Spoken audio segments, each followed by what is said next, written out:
नमस्कार दोस्तों, स्वागत है आपका बीएस मैथमेटिक्स के यूट्यूब चैनल पर। तो आज अपने टॉपिक करने जा रहे हैं कोऑर्डिनेट ज्योमेट्री यानी निर्देशांक ज्यामिति। ये टॉपिक क्लास 10th के लिए इम्पोर्टेंट है क्योंकि 10th क्लास का ये 7 नंबर टॉपिक है। इस टॉपिक में अपने क्या करेंगे, फुल लॉन्ग मेथड करेंगे जो 10th क्लास के लिए इम्पोर्टेंट हो, लेकिन जो कंपटीशन की तैयारी कर रहे हैं उनके लिए टॉपिक इम्पोर्टेंट होगा क्योंकि इसमें आपको कोऑर्डिनेट ज्योमेट्री क्या है इसका पूरा बेस क्लियर हो जाएगा। और उसके बाद अपने अलग से कोऑर्डिनेट ज्योमेट्री का टॉपिक करेंगे कंपटीशन क्लासेस के लिए। तो एक बार इस टॉपिक को कंपटीशन और 10th के लिए अपने देख रहे हैं। तो सबसे पहले अपने ये जान लेते हैं कि कोऑर्डिनेट ज्योमेट्री क्या है, निर्देशांक ज्यामिति क्या है। तो आप सभी ने ग्राफ देखा होगा कि अपने ग्राफ पे कुछ लाइनें बनाते हैं, एक्सिस बनाते हैं। तो ये जो लाइनें हैं या फिर इस पे जो बिंदु होते हैं, पॉइंट होते हैं, इन बिंदुओं का, पॉइंटों का किसी सरफेस पर इन लाइनों का, बिंदुओं का अध्ययन करना ही निर्देशांक ज्यामिति है। तो आज अपने करेंगे इसमें कौन कौन से बिंदु होते हैं, एक्स अक्ष कौन सा होता है, वाई अक्ष कौन सा होता है, इस बिंदु के निर्देशांक होते हैं, बिंदु के एक्स अक्ष और वाई अक्ष जो निर्देशांक होते हैं इसे क्या क्या बोलते हैं।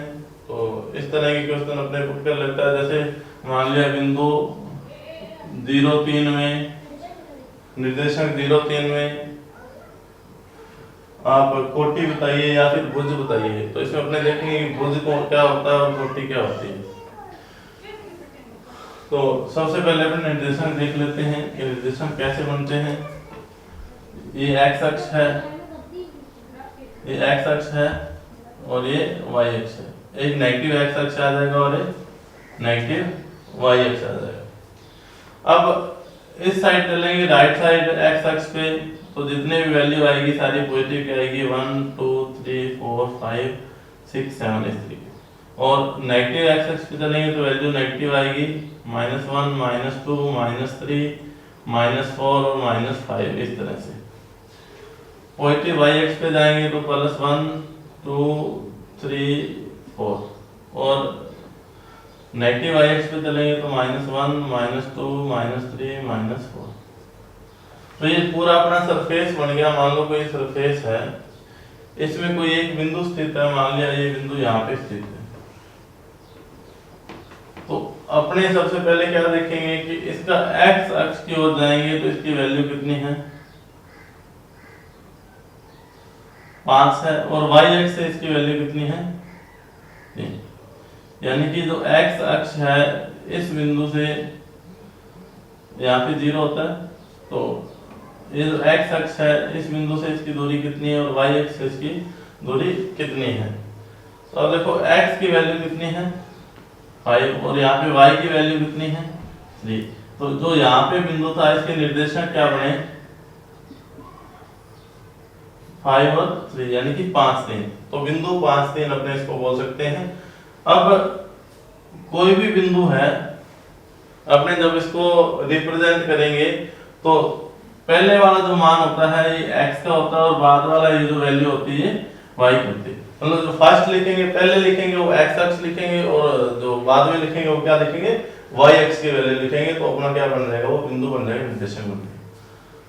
तो अब मैं कोई बिंदु मान लो यहाँ पे ले रहा हूँ, यहाँ पे कोई बिंदु स्थित है। तो इसकी आप देखोगे x अक्ष से x अक्ष पे इसका वैल्यू कितनी है, -4 है और y अक्ष पे इसकी वैल्यू कितनी, 2 है। तो मैंने क्या बोला, पहले x का मान होता है और बाद वाला y का मान होता है। अब x 4 और y इसमें 2 है।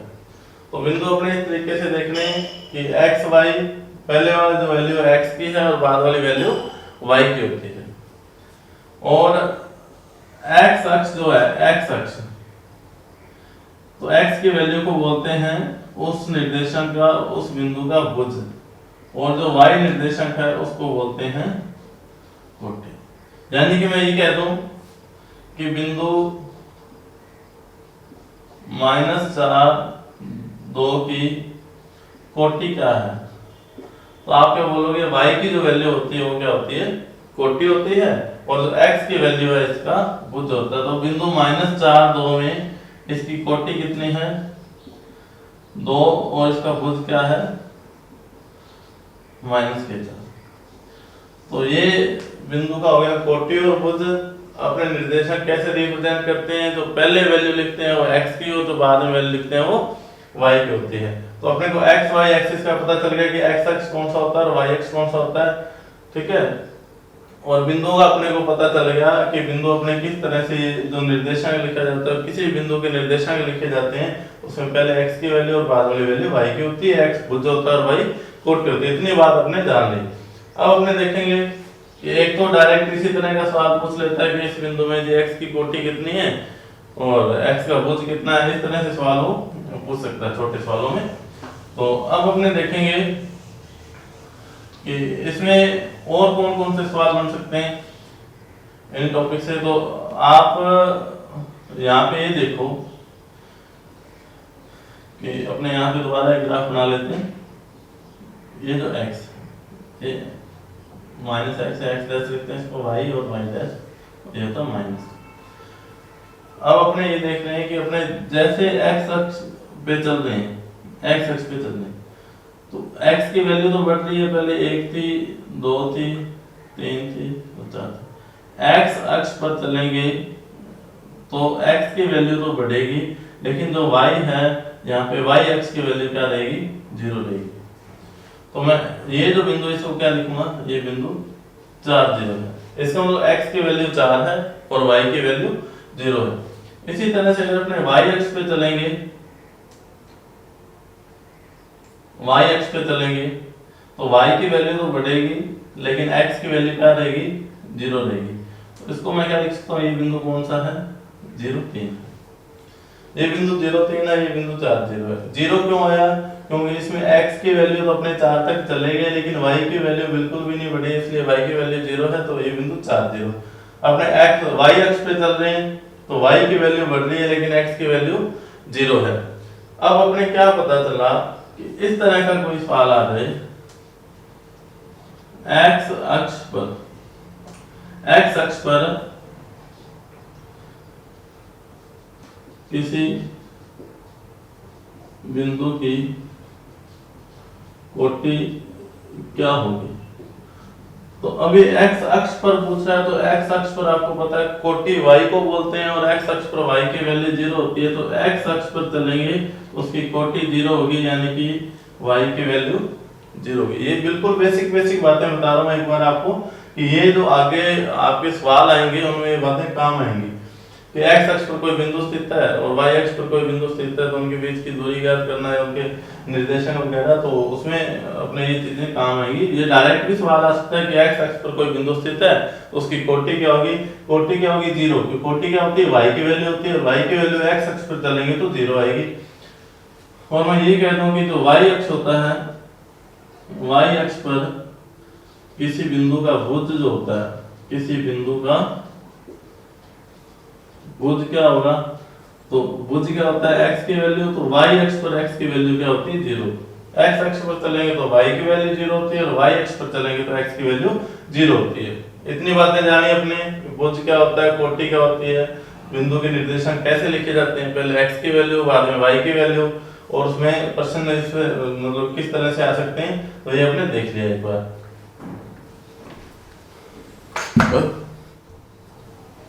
तो आपने क्या देखा कि x अक्ष क्या होता है, y अक्ष क्या होता है, भुज क्या होता है, बिंदु की कोटि क्या होती है, बिंदु को अपने किसी ग्राफ पेपर पे कैसे निरूपित करते हैं, पहले x की वैल्यू लिखते हैं, बाद में y की वैल्यू लिखते हैं। इतनी बातें अपने जान ली।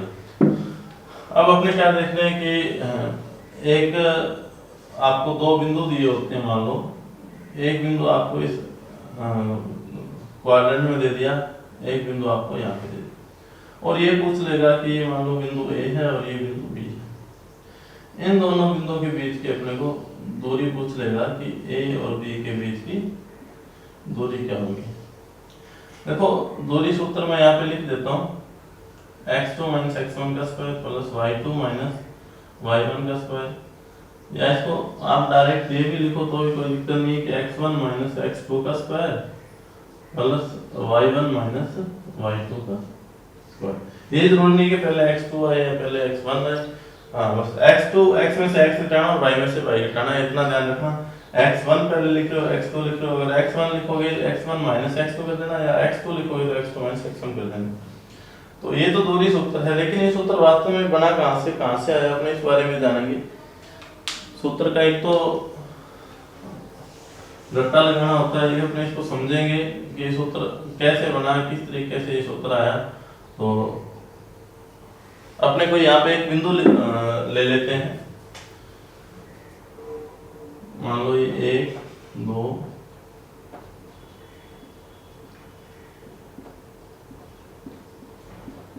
इस तरह से मैंने क्या कर दिया, एक ग्राफ पेपर पे एक प्लेन पे मैंने बिंदु निरूपित कर दी। यहाँ पे मान लो कोई बिंदु, यहाँ पे बिंदु,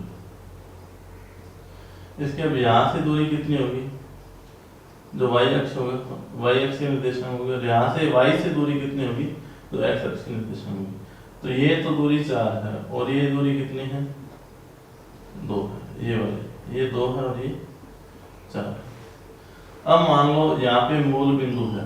मूल बिंदु क्या होता है, जहाँ से अपने स्टार्ट कर रहे हैं एक्सिस को बढ़ाना, तो मूल बिंदु होता है 0 0। मूल बिंदु पे x की वैल्यू भी 0 होती है और y की वैल्यू भी 0 होती है।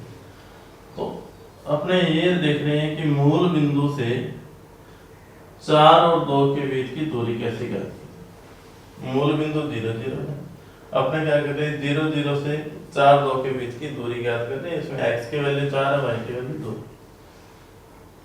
y की वैल्यू 2। तो ये अपने क्या करेंगे, ये क्या है,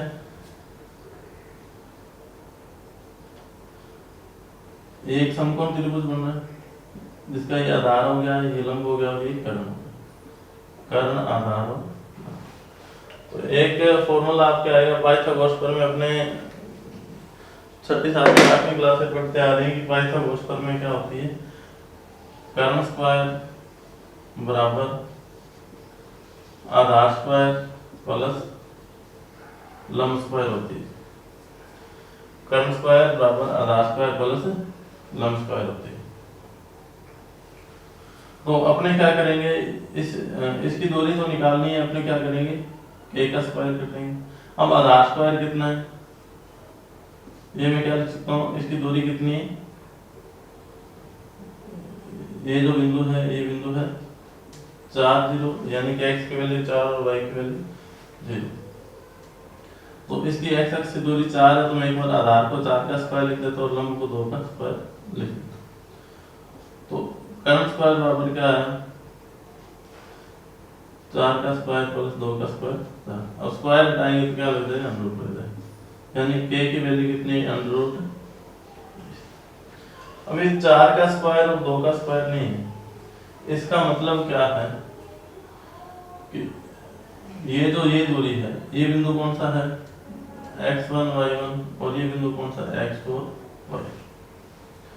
अब मैं क्या कर रहा हूँ कि x1 माइनस x2 और y1 माइनस y2 करके देखता हूँ, यही अपने को वापस ये चीज मिल रही कि नहीं मिल रही। तो अपने क्या करेंगे, k स्क्वायर। अब x1 माइनस x2 का स्क्वायर, x1 माइनस x2 4 है, इसका स्क्वायर प्लस y1 0 है और y2 कितना है, 2 है, 0 माइनस 2 का स्क्वायर।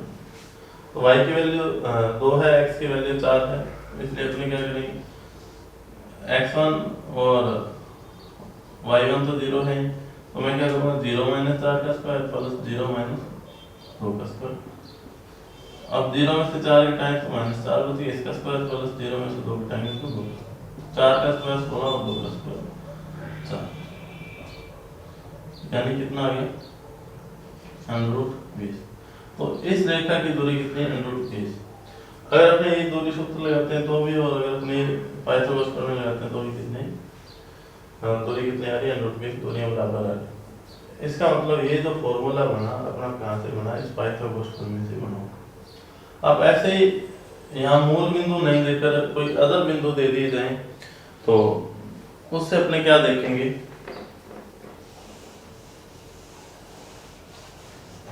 मान लो आपको ये दे दिया कि एक बिंदु है,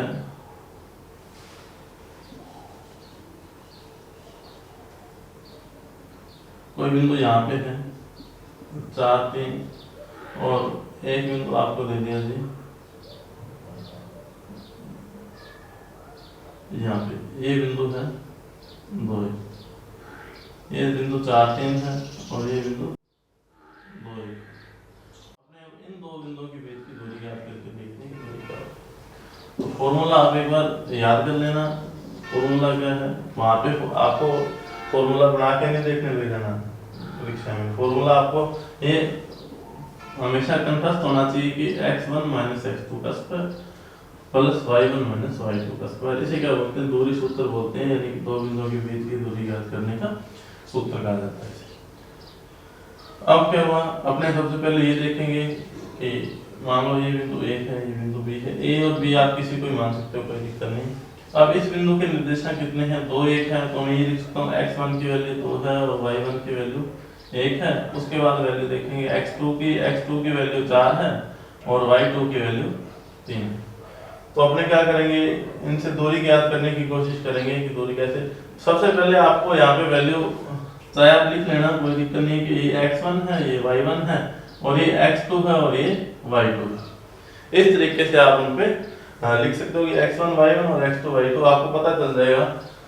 अब अपने को पता है कि x1 कितना है, x1 2 है, माइनस x2 की वैल्यू कितनी है, सॉरी 4 है, इसका स्क्वायर, प्लस y1 की वैल्यू कितनी है, y1 की वैल्यू 1 है और y2 की वैल्यू कितनी है, 3 है, इसका स्क्वायर करते हैं। तो 2 में से 4 अपने माइनस किया तो -2 का स्क्वायर प्लस -2 का स्क्वायर। अब माइनस का स्क्वायर करते हैं तो प्लस ही होता है, तो 4 प्लस 4 कर दिया। तो इनके बीच की दूरी कितनी है, √8 आ गई। या फिर इसको हल करेंगे तो ये निकाल सकते हैं, इसको बराबर 2 √2। तो इस तरीके से अपने किन्हीं दो बिंदुओं के बीच की दूरी ज्ञात करेंगे। अपने आपके एनसीईआरटी बुक का फर्स्ट सवाल देखते हैं कि क्या है, उसमें से बाकी सवाल आप करोगे। एक बार मैं एक सवाल बता रहा हूँ। आपने देखा दो बिंदुओं के बीच की दूरी ज्ञात करने का फॉर्मूला क्या होता है। अब अपने कुछ एक सवाल देखेंगे कि निम्न युग्मों के बीच की दूरी ज्ञात करो। निम्न बिंदुओं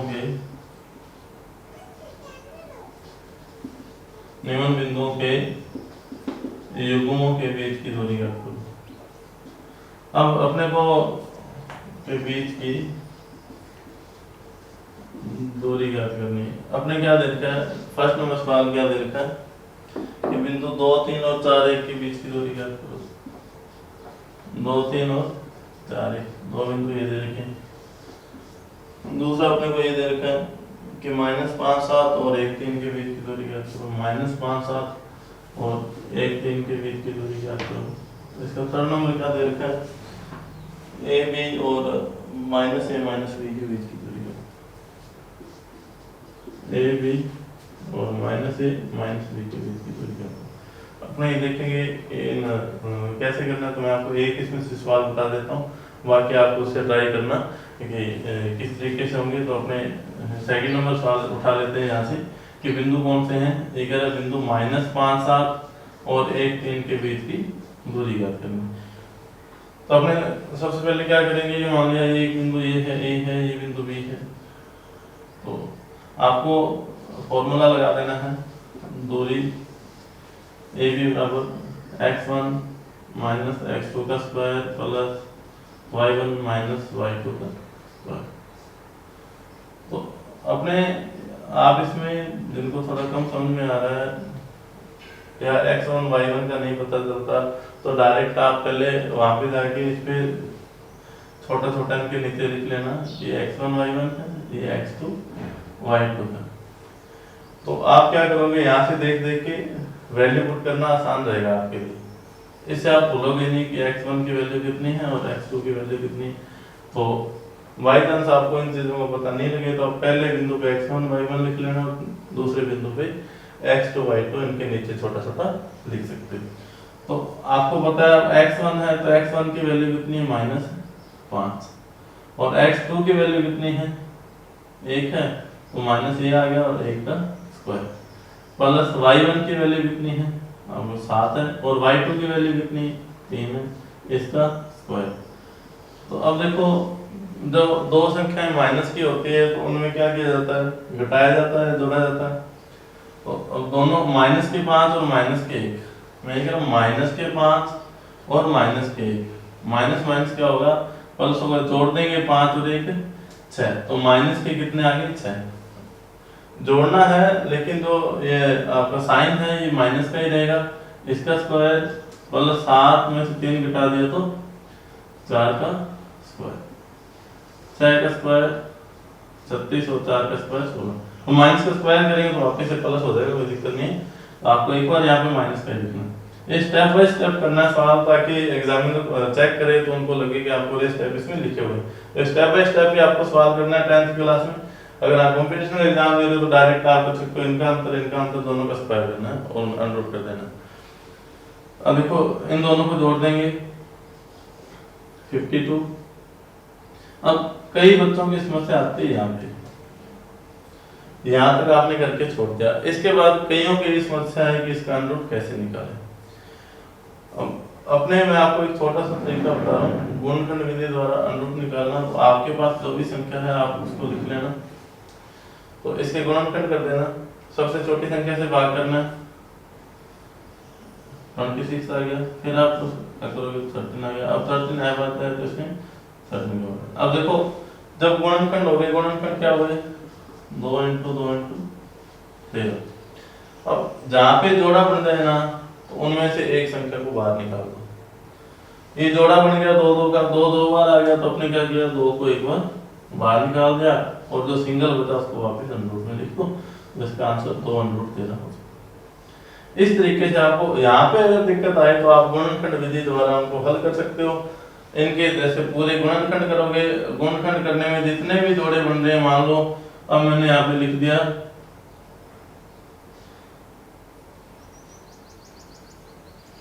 20 लिख दिया, तो 20 का मैं क्या करूंगा, गुणनखंड करूंगा, 10 2 20 होता है, 5 2 10 होता है और 5 से 5 को बाहर। अब एक जोड़ा बन गया, इसको बाहर लिखूं, अंदर में 105 लिखूं। इस तरीके से आपको करना है, जितने भी जोड़े बने उसको बाहर लिख लेना है और उसमें से एक संख्या बाहर लेके आनी है। एक जोड़ा बन गया तो जोड़े में से एक को बाहर निकालना है और बाकी अनरूट के अंदर वापस लिख देना है। तो इस तरह से अपनी दूरी ज्ञात करेंगे। आगे आप देख लेना। अब इनमें जैसे एक बार थर्ड नंबर और देखो, इनमें फॉर्मूला लगाएंगे तो क्या हो जाएगा, देखो ये x1 y1 x2 y2, तो अपने क्या करेंगे x1 माइनस x2 का स्क्वायर यानी कि a माइनस, अब ये माइनस जो है फॉर्मूला पर आ गया और एक माइनस x2 के साथ है तो मैं इसको क्या कर दूं, प्लस का कर दूं स्क्वायर, प्लस अब y1 की वैल्यू b है, एक माइनस तो ये फॉर्मूला का आ गया और एक माइनस बी के साथ भी पड़ा है तो मैं इसको क्या कर सकता हूँ, प्लस कर सकता हूँ बी का स्क्वायर। ए और ए कितना होता है 2a होता है तो 2a का स्क्वायर, बी और बी 2b तो b का स्क्वायर। अपने क्या लिख सकते हैं 4, इसमें 2 का स्क्वायर 4 हो जाएगा, 4 स्क्वायर प्लस 4 बी स्क्वायर, 4 दोनों में से कॉमन आ जाएगा, अंदर क्या बचेगा a square plus b square. तो 4 का अंडर कितना होता है 2 होता है, तो आप लिख सकते हो 2 अंडर ए स्क्वायर प्लस बी स्क्वायर इसका आंसर होता है। तो इस तरीके से आप ये फॉर्मूला लगा के दो बिंदुओं के बीच की दूरी ज्ञात कर सकते हैं। कल अपने प्रश्नावली नेक्स्ट में चलेंगे, आगे क्या देखा है कि अपने सिद्ध करना होगा सैरिक त्रिभुज है या तीनों बिंदु सैरिक हैं, 3 बिंदु दिए होंगे या 4 बिंदु दिए होंगे, वो सिद्ध करना है कि ये चारों मिलकर एक वर्ग बना रहे हैं, तो उस तरह के सवाल करेंगे। एक बार पहले आप दूरी निकालना सीखोगे, यही बिंदु नहीं है आप खुद से कोई बिंदु देख लेना, नहीं तो आपके इसमें एग्जाम्पल्स दिए बुक में वो देख सकते हो, उनमें भी काफी सारे सवाल दिए। तो प्रैक्टिस पे है, जितनी प्रैक्टिस करोगे उतना आपको जल्दी आ जाएगा। तो इन चीजों का आप प्रैक्टिस करना एक बार दूरी ज्ञात करने के लिए। और अपने कल देखते हैं नेक्स्ट कि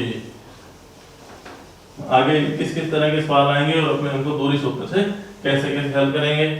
तो 10th क्लास के लिए बहुत इंपॉर्टेंट है। देखो इसमें आपको 8वीं की क्लासें और 9वीं की क्लासें भी इसमें अभी स्टार्ट कर देंगे अपने इस चैनल पे। तो 10th की जो आपकी क्लास है, पहली क्लास है लगाना निर्देशन ज्यामिति की, इसके बाद आपको टॉपिक वाइज पूरा कंप्लीट मैथ करवाऊंगा 10th क्लास का। और 9th क्लास का कंप्लीट मैथ और 8th क्लास का कंप्लीट मैथ होगा। तो आप चैनल को सब्सक्राइब कर लेना। उसके बाद प्ले लिस्ट में जाके आप अपने पूरी क्लास के वीडियो देख सकते हो। एक बार अपने स्टार्ट कर रहे हैं तो एक से फर्स्ट टॉपिक मैंने ज्यामिति उठाया, तो ज्यामिति आप निर्देशांक ज्यामिति कंप्लीट करवाने के बाद अपने नेक्स्ट टॉपिक कर लेंगे और इस तरह से अपने एक एक करके कंप्लीट मैथ कर लेंगे। तो चैनल को सब्सक्राइब कर लेना। Thank you.